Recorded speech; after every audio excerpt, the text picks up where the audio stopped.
പിതാവിനും പുത്രനും പരിശുദ്ധാത്മാവിനും സ്തുതി.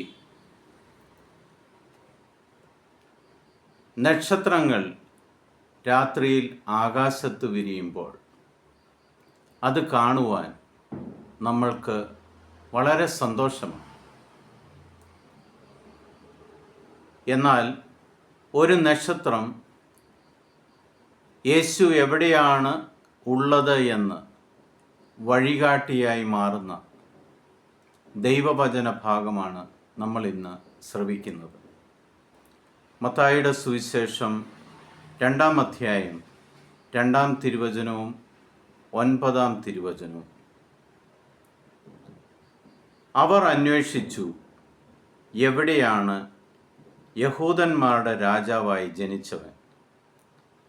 ഞങ്ങൾ കിഴക്ക് അവൻ്റെ നക്ഷത്രം കണ്ട് അവനെ ആരാധിക്കാൻ വന്നിരിക്കുകയാണ്. രാജാവ് പറഞ്ഞത് കേട്ട് അവർ പുറപ്പെട്ടു. കിഴക്ക് കണ്ട നക്ഷത്രം അവർക്ക് മുമ്പേ നീങ്ങിക്കൊണ്ടിരുന്നു.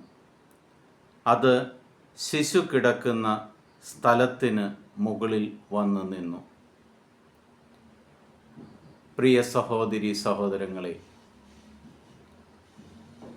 കഴിഞ്ഞ 25 ദിവസമായി ഓരോ ക്രിസ്ത്യാനികളുടെയും വീടിന് മുമ്പിൽ നക്ഷത്ര വിളക്കുകൾ കത്തി നിന്നിരുന്നു.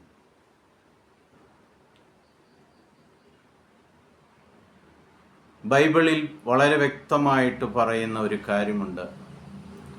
നക്ഷത്രം എവിടെ വന്ന്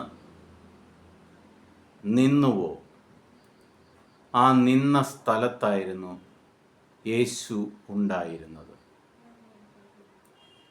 നക്ഷത്രം നിങ്ങളുടെ ഭവനത്തിൽ തൂക്കുമ്പോൾ ലോകത്തോട് നിങ്ങൾ ഓരോരുത്തരും വിളിച്ചു പറഞ്ഞുകൊണ്ടിരുന്ന ഒരു സത്യമുണ്ട്: യേശു ഈ ഭവനത്തിലുണ്ട്.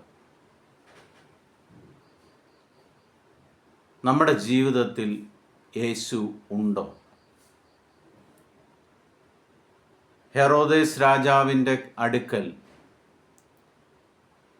പൂജ്യ രാജാക്കന്മാർ, വളരെ ജ്ഞാനികളായ വ്യക്തികൾ,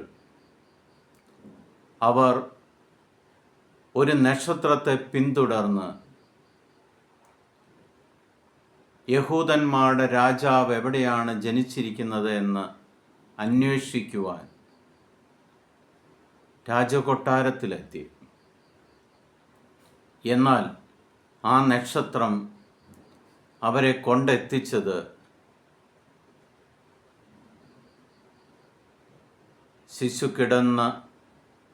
ശിശു പിറന്നു വീണ കാലിത്തൊട്ടിലിൻ്റെ അടുത്തേക്കാണ്.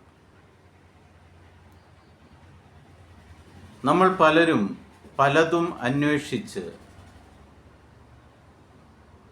കൊട്ടാരങ്ങളിലും വലിയ വലിയ ഗ്രഹങ്ങളിലേക്കും വലിയ വ്യക്തികളുടെ അടുത്തേക്കും പല കാര്യങ്ങളും ചോദിച്ച് സംശയം ദൂരീകരിക്കുവാൻ നമ്മൾ കടന്നു ചെല്ലും. എന്നാൽ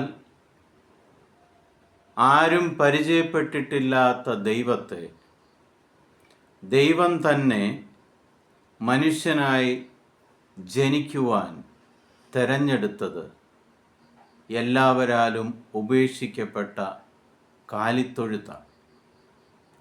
ആ കാലിത്തൊഴുത്തിൻ്റെ മുകളിലാണ് നക്ഷത്രം നിൽക്കുകയും പൂജ്യ രാജാക്കന്മാർ ആ യേശുവിനെ, ലോകത്തിൻ്റെ രക്ഷകനും നാഥനും രാജാവുമായ യേശുവിനെ കണ്ട് ആരാധിക്കുകയും ചെയ്തത്.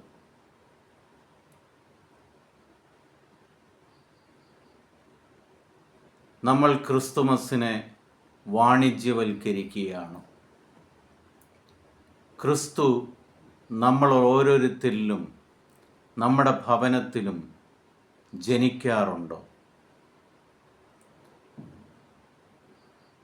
ലോകത്തിന് വെളിച്ചമായി വന്ന ദൈവപുത്രൻ, അന്ധകാരത്തിന് വെളിച്ചം പകരുന്ന നക്ഷത്രം പോലെ നമ്മൾ ഓരോരുത്തരും ആകുവാൻ നമ്മളോടും ആഹ്വാനം ചെയ്തുകൊണ്ടിരിക്കുന്നു. പ്രിയ സഹോദരി സഹോദരങ്ങളെ, നിങ്ങളുടെ ജീവിതവും ഒരു നക്ഷത്രം പോലെ ഈ ലോകത്തിന് പ്രകാശം പകരുന്ന ഒന്നായിട്ട് മാറട്ടെ എന്ന് പ്രാർത്ഥിക്കുന്നു.